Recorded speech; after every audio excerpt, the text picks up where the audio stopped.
Ngiyalamukela lonke bathandekayo ngegama lenkosi ngosuku oluyingcwele usulwa ngesabatha kusifundo salamhlanje isivumelwano sokukholwa isifundo sechumi lambili.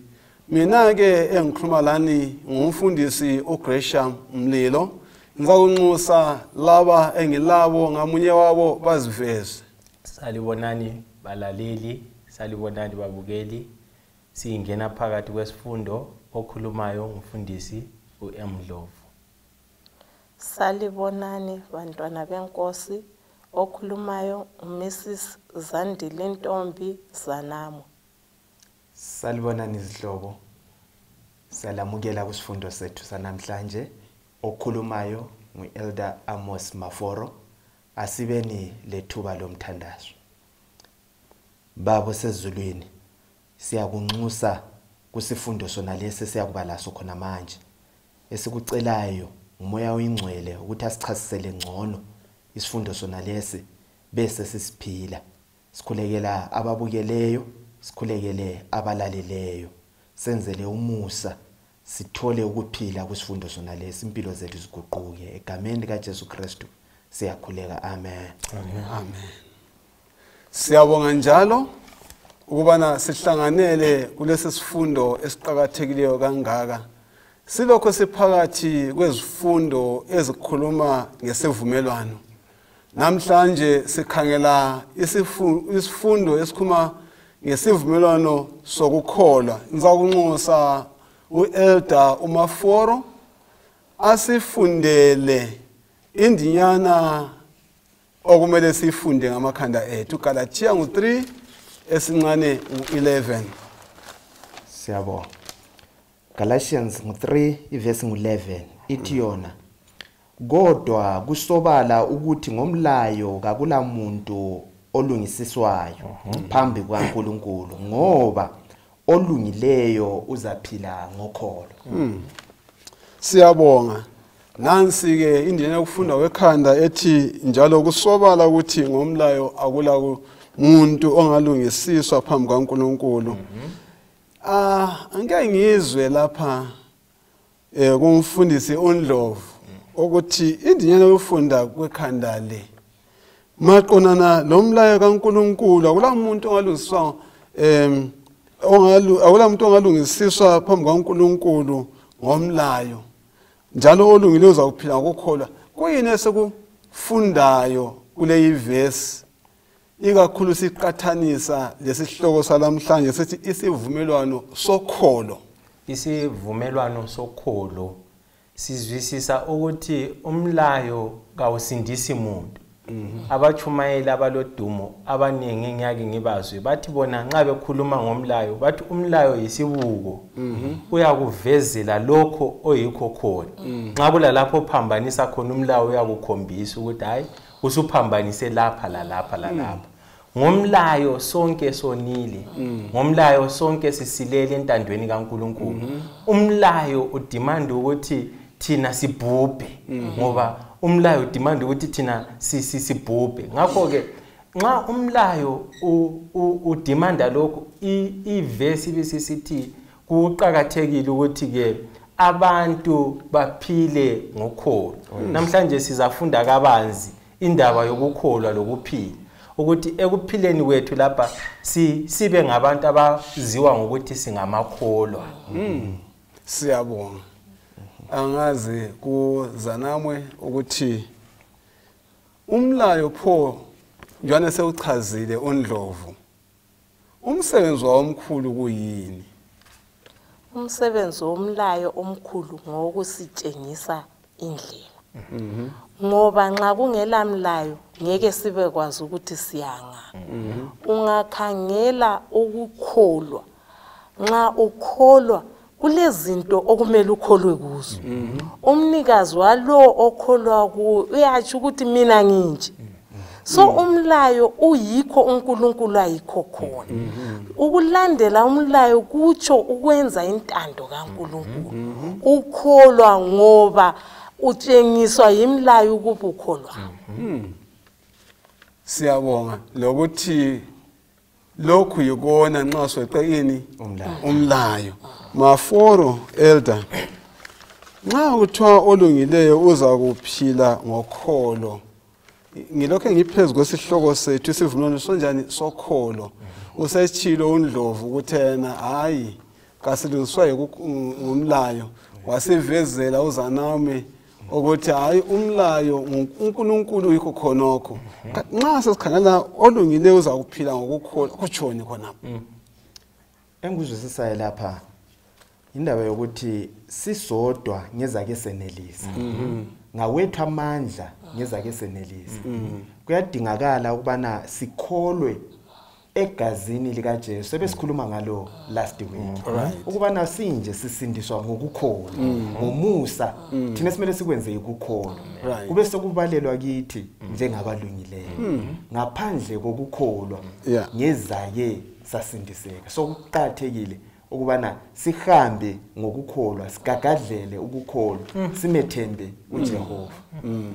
So angingizwe kuhle uNdlovu lapho ukuthi hayi abantu bengacabangi ukuthi singasindiswa ngokugcina ini umthetho.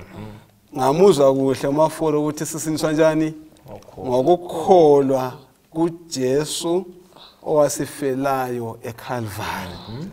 Ngamuzwa kahle uZanami ukuthi hayi umthetho uyasikhomba kuye uJesu Kristu lo.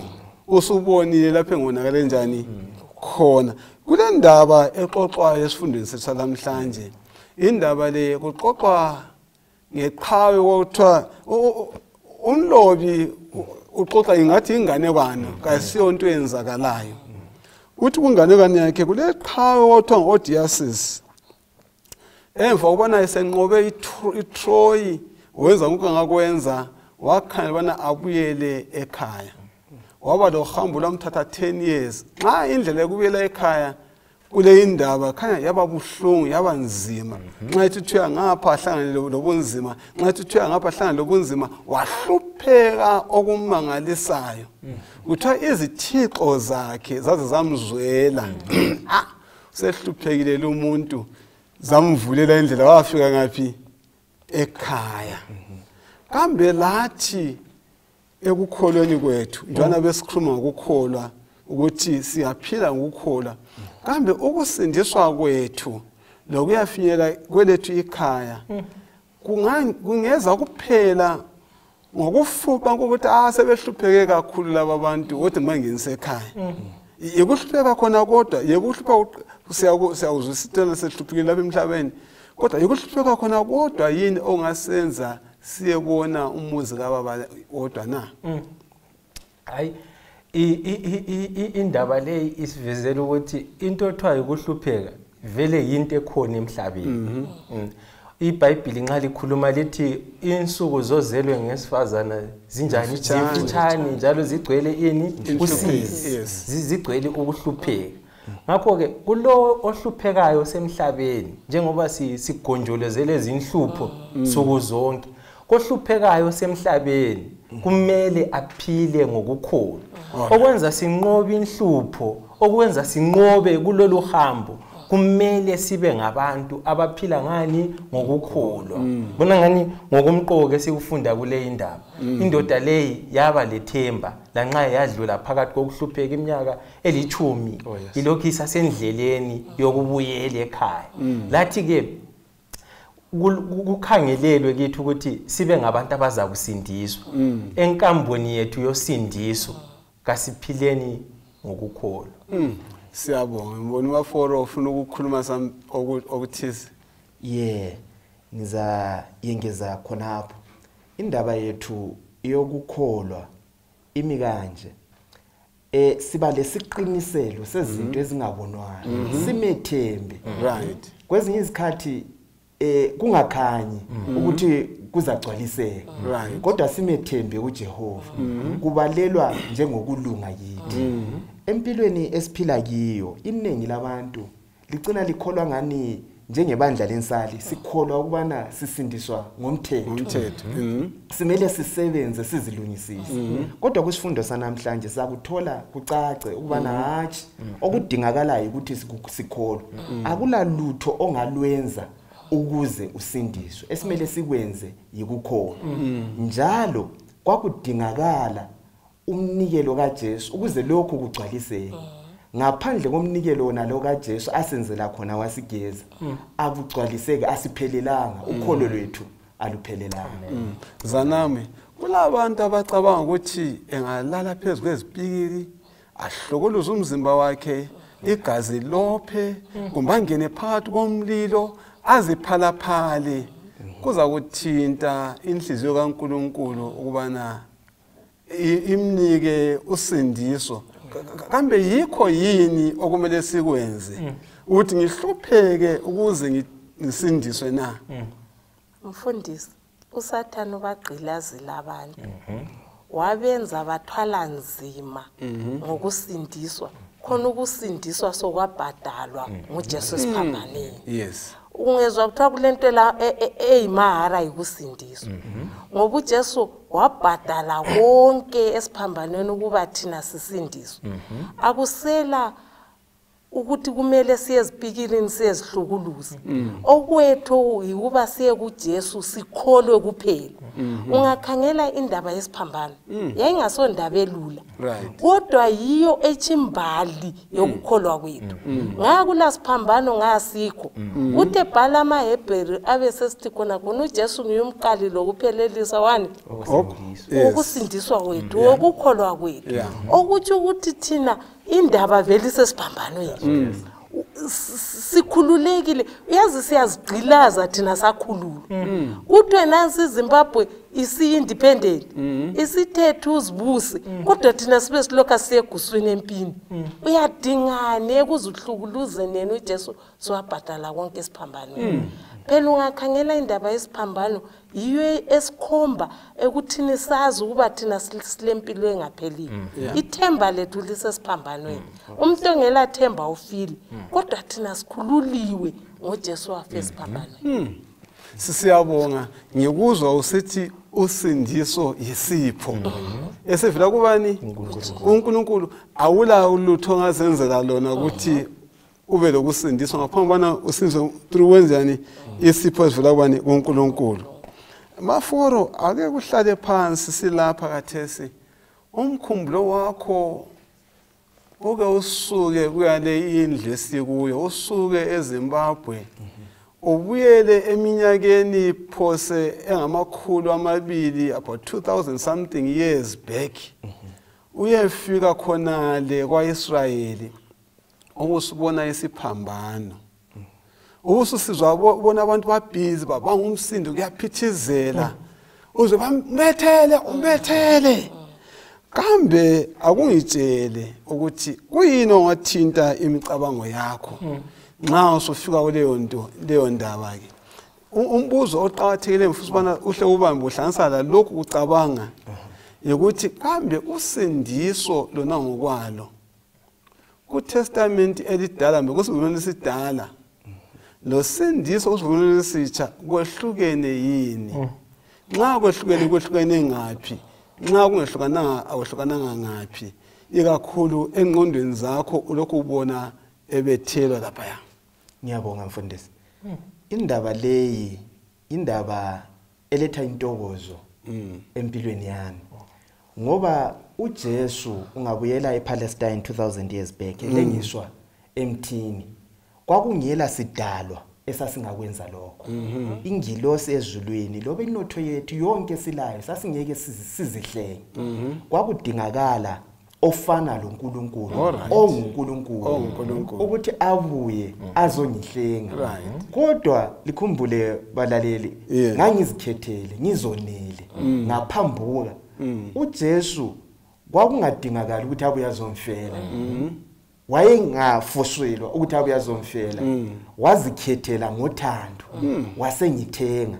Omunye akubeke kanje ukubana kufana lokuphefumula umoya wona lwesiuphefumula ioxygen leyo iyadula kakhulu ingathengiswa ungayithenga ngemalini yikho kucina sokumahala ulutho oluqhakathekileyo lucina solunikezwa mahala ngoba luyabe ludula kakhulu kungela umuntu ongaluthenga ngalo ungasukela kuGenesis usiyafika kusikhathi esiphila kiso sisindiswa ngendlela efana nayo uGenesis ngo6 verse ngo8 uthi uNoah wafumana umusa sonke izihlobo senzelwe umusa akula esingakwenza sithengiwe sukela kuOld Testament kusiya kuTestament elitsha lathi esiphilayo senzelwe umusa loba sokungcono khathesi ngoba uJesu ubuyile mathupha uqala babemkhangelele khathesi usebuyile ngenye indlela Ndlovu ngendlela uMaforo alethe ngakho kutsho ukuthi isivumelwano esitsha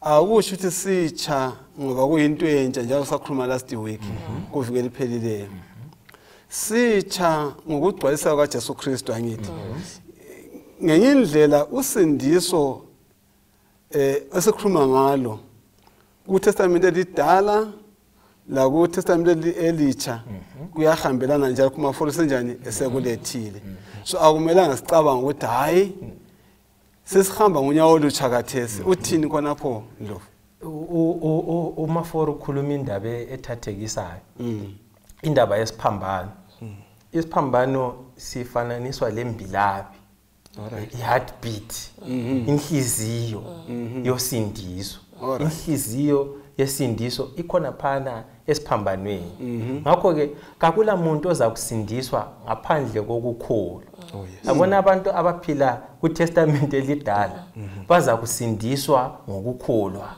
abantu abaphila kuTestament leli elitsha futhi labo basindiswa ngani futhi ngokukholwa ngakho ke uNkulunkulu uyeza ukuze azogcwalisa lesi sivumelwano sani sokukholwa ukuze kusindisweni kwethu siphile singabantu abalethemba siphile singabantu abalokuthula ukuba uNkulunkulu izithembiso zakhe zonke ezimpilweni zethu uyazigcwalisa kasibeni kwazi ukuthi kukho konke sikwenzayo balaleli ukhona uNkulunkulu odinga ukuthi sikholwe ukwenzela ukuthi sisindiswe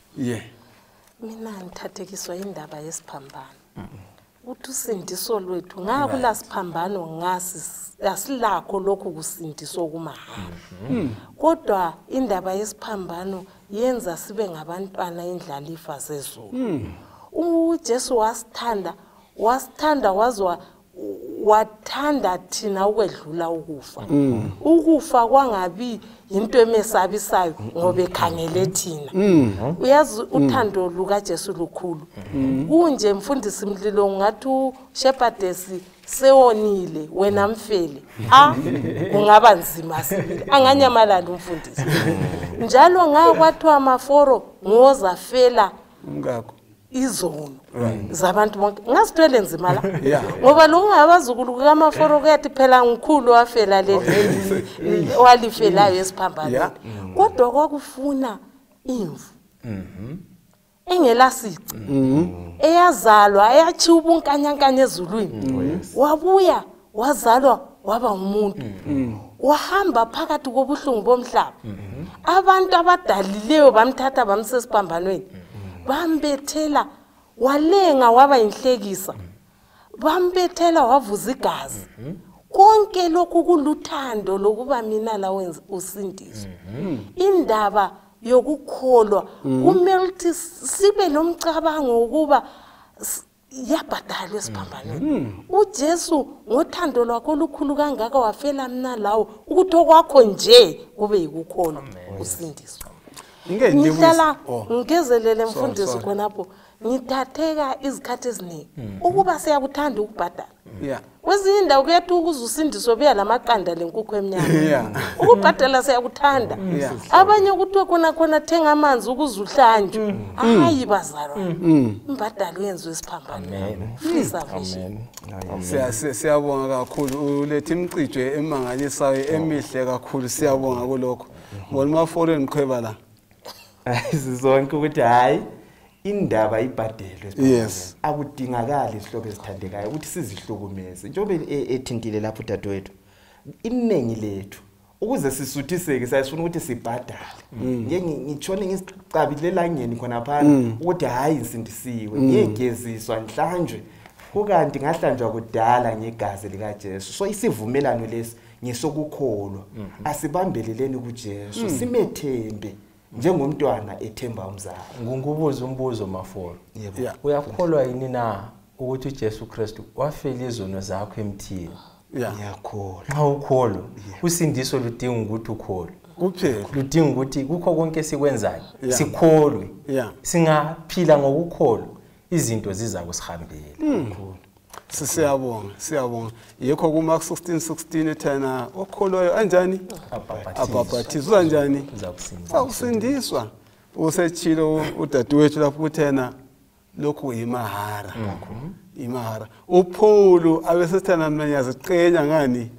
Ngaso siphambano kodwa nifunde nje uGalatia 6:14 uthi kodwa kimi kakungabi khona okuzincoma ngaphandle kwesiphambanweni senkosi yethu uJesu Kristu okubethelwe ngaso umhlaba kimi lami kuwo umhlaba uPaul lethi indaba emnandi yes uthi ngaba lemfuyo ngaba lenotho ngaba lani akulanto engazincoma ngayo kodwa ngizincoma ngani ngalo angifela ngaphi esiphambanweni isiphambano siqhakathekile bathandekayo ake ngikhangele uFirst Peter 1 verse ka18 leka 19 First Peter 1 verse ka18 lo 19 ithi yona lisazi ukuthi kalihlengwanga ngezinto ezingabhubha isiliva kumbe igolide ekuhambeni kwenu okuyize elakwemukela kubo baba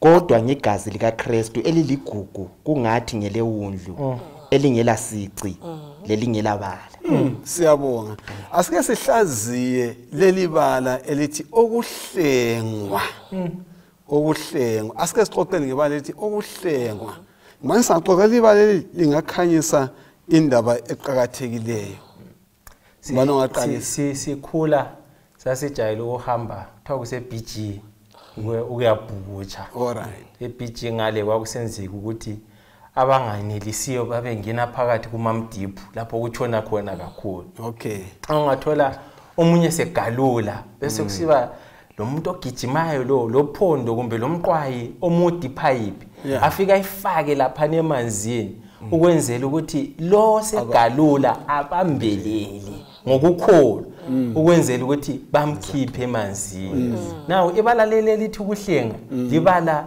elilokusindisa phakathi umuntu ogalule esonweni umuntu ongasela amandla osephomba ukurabhula izandla lani lenyawo iBhayibheli bese lisithi kodwa ukuhlenga lokho kuza kulenhlawulo kuza kulani kulembadalo uzananzelela ukuthi isihloko sithi sona inhlawulo yani yosindiso inhlawulo yani yosindiso usindiso kithi namhlanje it's free mahara usindiso kithi namhlanje alubhadalelwa njengoba sesichilo kodwa usindiso lo kithi oluyimahala kithi lwabhadalelwa uKristu wabhadala emthini wasithenga emthini wasinyula phakathi kwamanyala wasisusa ekufeni lasekubhubheni wasilethe kukhanyeni lasempilweni enaphakade konke lokhu ukwenza esiphambanweni yikho ke uFirst Peter iverse efundiweyo ithi wasithenga ngegazi lakhe wasithenga ngegazi lakhe inhlawulo emangalisayo ngiyathemba ukuthi last week indaba yegazi ithintiwe kabanzi thina sathengwa not ngegazi lezinyamazana kodwa ngegazi likamdali uNkulunkulu wasidalayo njengabantu ulungela ukutsho ukukhuluma kathesi kanti umuntu ohlengiweyo ucina esengaphi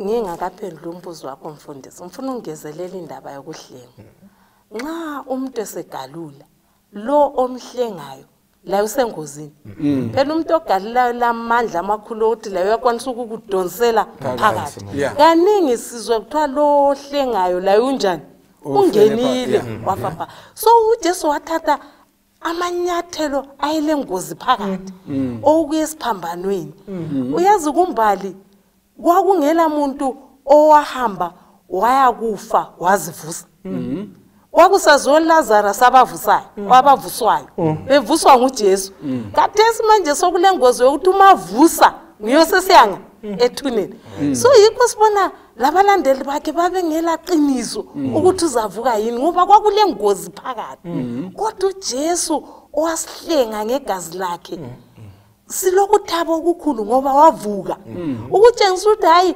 alihlengwa nje ngento ezifayo kodwa lihleka ngento ebambekayo ngoJesu owafa wavuka mfundisi yazi nxa ufuna ukubona ukuqatheka kokuhlengwa hamba egaluni uzabona phela uyabusuphakathi kokuphila lani lokufa ungasazi ukuthi kuyaphuma nxa suhlengiwe ufanana lo muntu obese phakathi komlomo wesilwane isilwane samkhafula waya lapha uyavuka weqakeke ukuzibamba ukuthi yini lo ngoba awukholwa ukuthi yikho kwenzakele umuntu ohlengiwe usala ngesikhiwa sisithi eseku-safe side siyabonga maforo ngisasela umbuzo wona lo oqonana lokuhlengwa ungakhangela kusifundo salamhlanje bayathinta ukuthi silethe umfaniso wokugalula kodwa bayathinta ukuthi kwakuhlengwa kwaIsrayeli isigqili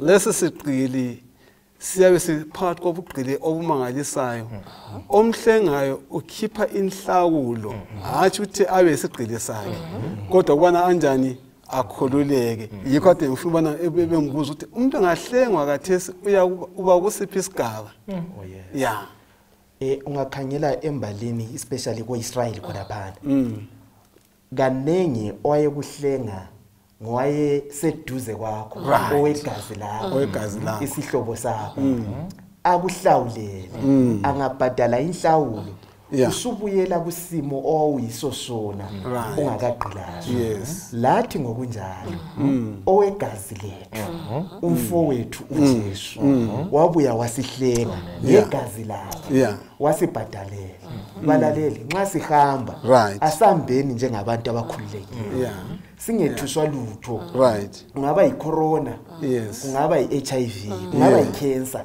asimeni isibindi ngoba sihlengiwe owasihlenga uzabuya futhi asithathe siye ekhaya uzabuya buqede konke lokho asambeni sivuse amakhanda sikwazi ukuthi silomfowethu owegazi lethu owafayo wavuka uthi lamakhiye awehede ngiwathwele ezandleni awethuneni ngilawo munye wasihlengayo asibeni lakho nokukholo sibambelele kuloko maforo wanithathekisa khona uyazi lo hlengayo kule into engiyinanzelela ukupha amandla ukuba nxa wawuyisigqili ungaphindi ubuyele ebugqilini futhi lo wayehlenga ngemali kwakule chance yokuthi ngenyela ngingabuyela kodwa uJesu osihlengayo uthi sehlanganele umamalwane wayesifile uthi sukumuhambe kodwa ungaphindi unjani uone uyasithethelela izono zethu ngokukholwa phinda sipha amandla ukuthi singone futhi uyanithathekisa layo ngokukholwa ngithi yes kambe uAbraham wayekholwa yini nxa wayekholwa izulu limkhangela njani thina lesikhangela njani akusifundele uGenesis ngo15 verse nga6 uGenesis ngo15 iverse nga6 iverse ingeka6 ifunda kanje wasekholwa enkosini yasimbalela lokho kuye njengokulunga mbani ongamphendula lapha kathi singilo mbuzo kutshona ukuthi wabalelwa kuye njengokulunga kutshoni okukholwa ngoba isihloko salamhlanje sithana isivumelwano sanjani sokholo ngiyabona amabala lawa ephuma omabili kule iverse wasekholwa wasebalelwa kuye kwenjani okulunga Ndlovu ungaphendula ube ngumama ufuna ukuthatha aqale ngikhangela ibali elithi kwabalelo right kutsho wayengakholwa kodwa kwabalelo ngoba yenza ulutho ngibhadala kuyathiwa wenze lokho wabhadala kodwa yena kanjani kwabalelwa okutsho ukuthi uAbraham wayengumuntu onjengami lawe owayezinye izinto ezazingekho lamaphutha yes njalo ungakhangela engumuntu ongela kubekezela kodwa ngokuba nguye kwakhe ukuba waye nguAbraham ethembele kuNkulunkulu wabalelwa kuye ukukhona uAbraham wakholwa into ezingakholekiyo into evele ongekuyikholwa ukuthi ugogo lokhulu abalenwele ezimhlophe bangaba lezi izukulwane ezigcwala umhlaba kuthiwa zibe njengenkanyezi sasesibhakabhakeni la ngechebechebelani lolwandle uAbraham esekhulile njalo wakholwa now iBhayibheli leyivesi yanithathekisa iBhayibheli ebantwini abakholwa ivele ihlibabalele kolunye uluhlu ihlibabalele kolunye uhlangothi ngenxa yokukholwa kwakhe uAbraham wasebalelwa kwase ukulunga kwase kubalelwa kuye ngezinye indlela funa uAbraham engakakholwa ukulunga kwakungela budlelwano loAbraham but ngomzwana uAbraham aqala ukuhamba khona lo nkulunkulu waba likholwa wakholwa izithembiso lesivumelwano alaso lo nkulunkulu uAbraham wahle wabalelwa ebantwini abalungileyo njengathi namhlanje kunengi uNkulunkulu akukhangelele ezimilweni zethu kunengi uNkulunkulu akukhangelele ezimpilweni zethu okudingakalayo ukuthi sibe lokukholwa sikholwe not ezintweni zalapha emhlabeni kodwa sikholwe kuNkulunkulu singaba ngamakholwa sesibalelwa ebantwini abalungileyo so ukulunga kuza ngani ngokukholwa yes ngibuza umfundisi khona pha alright umfundisi uAbraham wayekholwa yazo wakholwa lo okwangingeke ngukholwa njengokuthi esemdala nje waphi umntwana esephi umntwana waphinda wathi ahamba uyemenza ini umhlatshelo wamthwala futhi umntwana esiyamenza umhlatshelo now yabona ukuthi ama levels abelokho eqansi izigaba zilokho eziqansi uAbraham ukholiwe ukuthi uza kuba lo mntwana uNkulunkulu wasegcwalisa isithembiso ngemva kokugcwalisa isithembiso uNkulunkulu uthi letha khonokho kukodwa engubusise ngakho yakufuna uNkulunkulu usifundisa ukuthi uyasihlola uNkulunkulu nguNkulunkulu onjani ukukholwa into ehlolwa uNkulunkulu uNkulunkulu hlezi ehlola ukukholwa ezimpilweni zethu kakungabi lithuba lokuthi uNkulunkulu ethe kuhlola ethole ukukholwa kwakho sekuchabalile kodwa lawo mathuba uNkulunkulu nxa esihlola kasiyaleni sibambelele entambweni yokukholwa ngazo zonke izikhathi mina ngikhangela ukukholwa njengokuxhunywa emagetsini alright nxa suxhunyiwe ku source of power ungafaka ihita ku source of power uyakhudumala endlini iyakhudumala endlini so uNkulunkulu esimkhonza singakholwa kuyo uzakhanya phela ukuthi lo uxhunyiwe ngeke uphambe ukuxhuma ifeni uthi kule ntambo ezinganjani ezingahambi kuhle so ukukholwa kulemsebenzi ephuma through ukukholwa okuyikho kwenza ukuthi sikholwe ukuthi la kanye siyakholwa phela uJudas bakholwa amadimoni bakholwa kodwa umehluko sukhanya ukuthi ekucineni kuphuma izenzo izephula umthetho sebeqhuma intambo zamagetsi siyaqhuma maforo ngifithizela indaba yokuthi akudingakali ukuthi senze ulutho right ukuze sisindiswe indaba isekukholweni nxa usukholiwe usubalelwa njengokulunga alright usungolungileyo nxa usulungile uKristu osekuwe nguye osesenza imisebenzi yokulunga. So iningi lethu siyadinga ukuthi senze izinto ukuthi silungisise izimilo zethu. Okay. Ngikhumbula lundoda okhuluma ngendaba yokuzehlisa ukuthi iningi lethu ungafuna ukuzehlisa ngamandla akho ugcina usuziphakamisa ekuzehliseni kwakho. Usubalela ebantwini uba ake ningibheka libona ukuthi ngizehlisile na. Kodwa okwemsebenzi kaJesu asivumeni ukuthi sikholwe kuJesu sibambelele kuye kube sekubalelwa ukulunga sithembe isimilo sika Jesu. uNkulunkulu nxa isesikhangela ubona umntana wakhe olungileyo. Iyo lesithi justification Kakhulu. Alright. ukwenziwa sibe ngcwele. Yebo yesi lamaphutha, yebo yesi izoni. Kodwa nxa sikholwa kuNkulunkulu senziwa sibalelwe kwabangcwele. Abraham wahle qamba amanga. Alright. Esuka ukuthengisa Yeah. so esikufundayo uAbraham la wayengaphelelanga. Wayengaphelelanga. Ayisikho ukuthi umuntu obalelwa ukulunga uNkulunkulu ngopheleleyo. Mlaleli ungabe ulamaphutha lawo olawo kodwa ungathemba uNkulunkulu uyakulungisisa abe sekunikeza lamandla futhi ukuthi ungaphindi wone futhi. Maforo, so into lapha ukuthi asenelisi ukuzilungisisa. Yeah. Kumele sihlabele ingoma liyana ethi inkosi ngithathe nginje. Alright. Thina kwethu ikukholwa indlela kumbe imnyama kumbe iblue thina sikwaziyo ukuthi silo ngobi onqobi isibambaneni. So uzasitshengisa indlela okwethu ikulandela. Yezo Abraham uthe sekhulile kwasuka uye kwelinye ilizwe. Kabuza ukuthi kabuza ukuthi nini njalo njani uyahamba kuphela ngoba uyakwazi ukuthi lo akhuluma laye akaze ngelinye langa nqotshwe empini. So thina izimpilo zethu azibe ngezokukholwa ukuthi kuzahamba njani uyazi umnikazi. Ukuthi indaba kunje uyazi umnikazi. Whether kumhlophe umnyama thina sikholweni ukulunga kuzabalelwa kithi. Vele igazi lethu alilakho ukulunga. Utholakala kuphela kuJesu owasifela isibambano. Alright. Siyabonga. Ngigoqe kanje le ndaba. Yes. Sila lokho esikuthi justification. Ukwenziwa sibe ngcwele anti sibe le sanctification. Yes. Ukungcweliswa.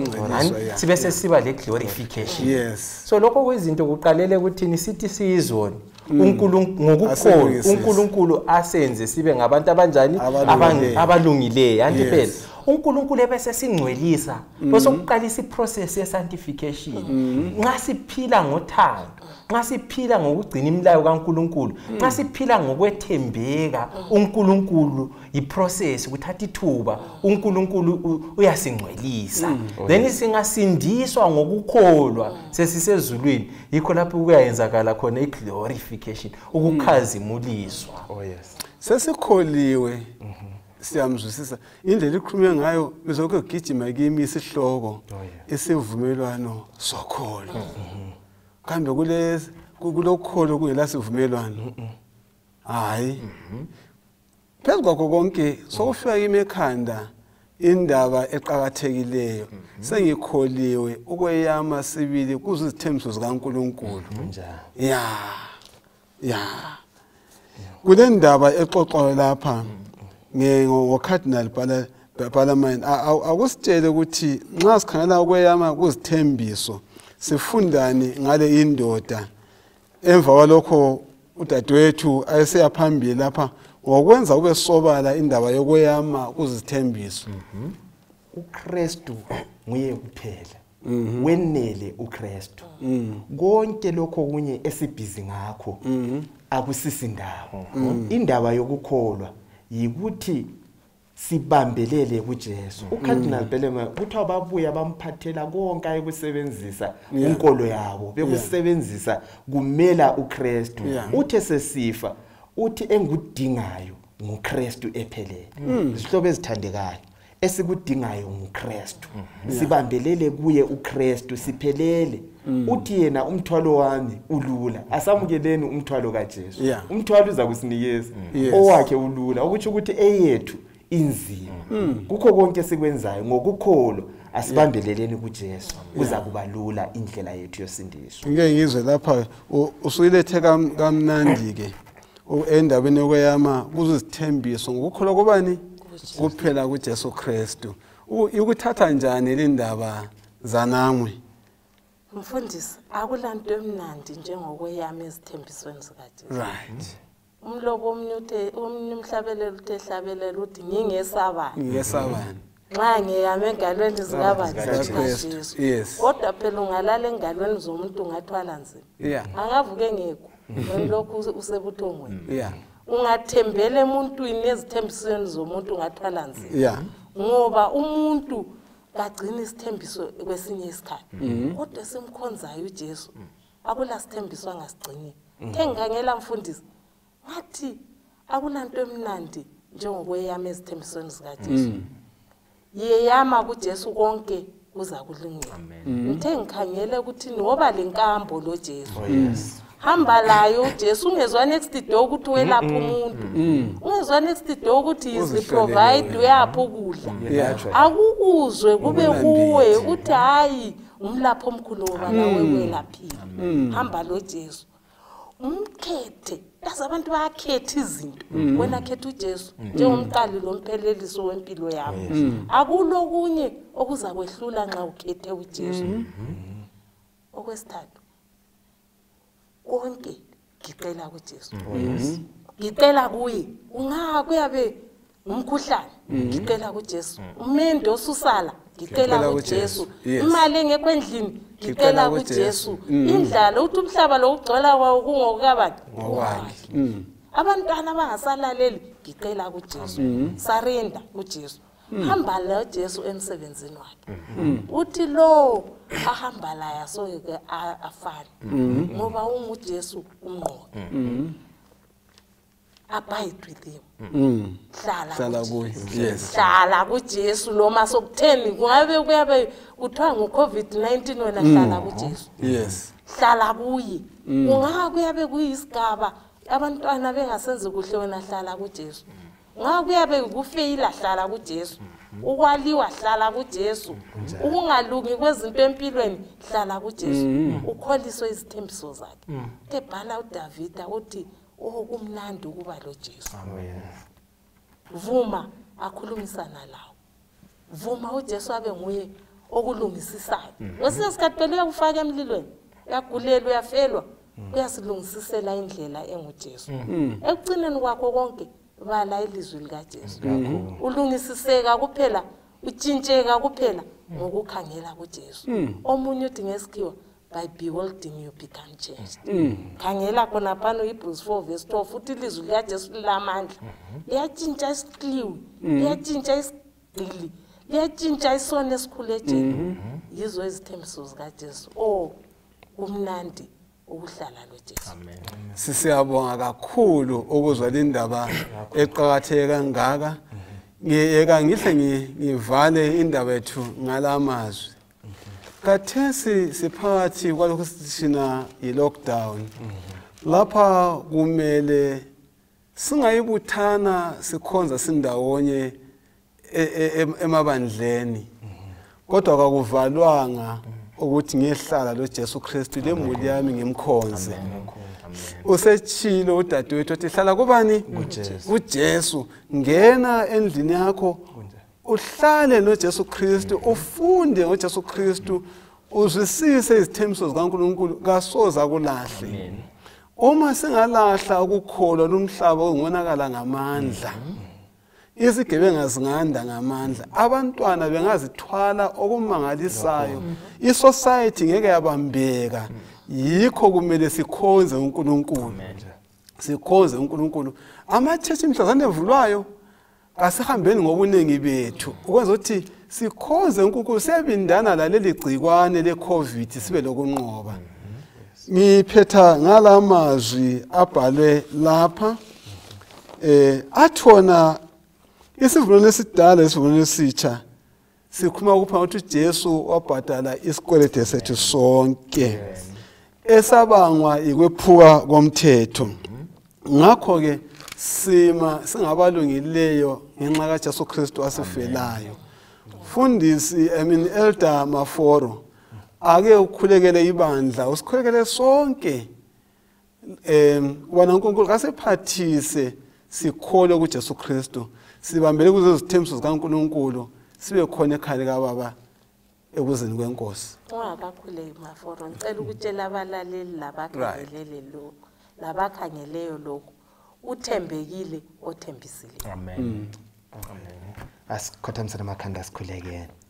Baba osezulwini, siyabonga ithuba osiboleke lona ukubana sixhumane lawe. Sesixoxile isifundo sakho.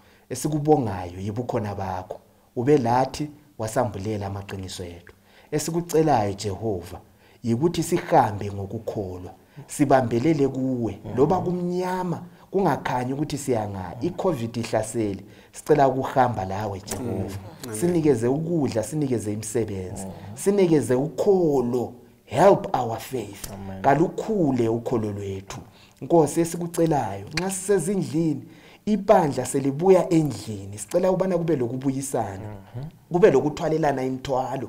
Sibambelele kuwe, singadinga omunye umuntu, singagezwa ngomunye umuntu, sigezwe ligazi lewundlu. Siza ubaba, siza umama, siza abantwana, siza intsha. Esikhathini esinzima esinjengasona lesi, sifuna ukugiqela konke kuwe. Siza ukholo kalukhulwe ukholo lwethu, sibe ngamakholwa ngempela. Lo ngumthandazo wethu okukholwa egameni likaJesu esilibonga manje kuze kube naphakade. Amen. Amen. Amen.